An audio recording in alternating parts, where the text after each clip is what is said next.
What's up, YouTube gamers? Young Soul dropping another video. And a while back I made a video saying how I was kind of scoffing at Xbox fanboys for saying Quantum Break was going to be Xbox's Last of Us. And I think, as you saw the title, I think it's more likely that Quantum Break is Xbox's Order 1886. Now, I'm not here to tell you whether or not Quantum Break is a good game or not. I trust my viewer, my subscriber, to make that judgment themselves. I didn't tell you whether the Order 1886 was good or bad for you. For me, I can give my opinion on it. But for you, I leave you that opinion to yourself. You're smart enough to make that decision. What I am going to say is, as far as the Xbox version of blank, I'm going to say the Order 1886, and the reason why is for 2 main positives and 4 main negatives. Okay, there were 2 main things that the Order 1886 was praised for that I see Quantum Break being praised for, and that is a beautiful game and an awesome setting / plot. If you look at the Order 1886, everybody said it was one of the most beautiful games they ever saw, okay, as far as the graphics were concerned, and that the setting, as far as the old school London steampunk with werewolves type of thing, was awesome, okay? I heard that just about from everybody. Even the naysayers were saying that's actually a pretty good plot and pretty good setting and how beautiful the game was. Same thing's being said for Quantum Break.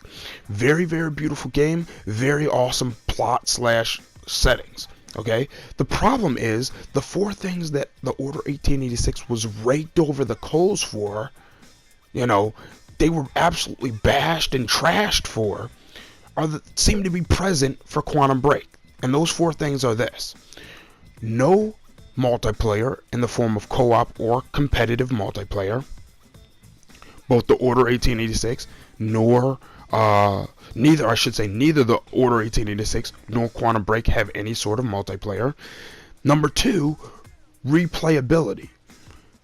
The Order had virtually no replayability, and Quantum Break has a little bit of replayability where you see a different side of the cutscene or something like that, depending on kind of what you choose, so to speak. So there's a very, very little bit of replayability.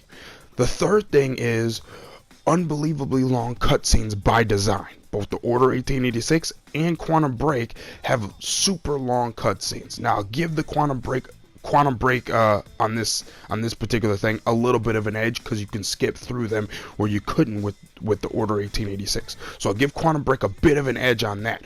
But in order to understand the game, you have to watch the cutscenes. From what all the reviews are pretty much saying, you're going to be lost as to the reason why you're playing if you don't watch the cutscenes. And the cutscenes, there are 4 20 to 25 minute cutscenes. So you're basically saying anywhere from roughly about a little less than or a little more than an hour and a half worth of cutscenes. So that's tremendously long. Okay. But again, it gets a bit of the benefit of the doubt, because after your first playthrough, I guess if you play it again, if you choose to play it again, you can skip through them. So, okay, I'll give that a bit of a credit. And then the third thing is the fourth thing. So it's lack of multiplayer, replayability. I'm sorry. The third thing is the embarrassingly long cutscenes, and then the fourth thing is a super quick, super short campaign mode. As you can see right here on GameSpot, it says that you can finish the game, the campaign, in 10 hours with the hour and a half cutscenes included. So you talk about 8.5 hours worth of gameplay. So that's pretty short for not having a multiplayer. And that was the same criticism given to the Order 1886, by the way, that raked it through the coals. So that's why I'm seeing right now, as I'm looking at through some of the reviews, I'm seeing them pull down the reviews, as far as not pull down the reviews, but the score of the review is being lowered somewhat because of those 4 things. And I think that makes a lot of sense, because like I said, they brought down the Order 1886 score for four of those same four negatives. You know what I mean? So I'm just gonna find it interesting as far as the Xbox fanboys are concerned.